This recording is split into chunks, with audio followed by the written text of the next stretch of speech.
Welcome to our YouTube channel. In this tutorial, we'll show you how to delete multiple videos on YouTube using your PC. Let's dive right in. Step 1. Open YouTube on your PC. Step 2. Go to the guide, represented by the 3 lines icon, and sign in to YouTube Studio. Step 3. From the left menu, select Content. Step 4. Check the boxes next to the videos you'd like to delete. Step 5. Select More Actions. Step 6. Click on Delete Forever.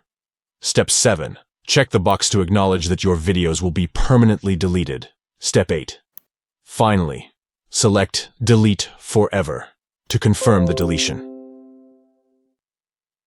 By following these simple steps, you can efficiently delete multiple videos on YouTube using your PC. That's it. You've successfully learned how to delete multiple videos on YouTube using your PC. If you found this tutorial helpful, don't forget to give this video a thumbs up and subscribe to our channel for more informative content. Thank you for watching.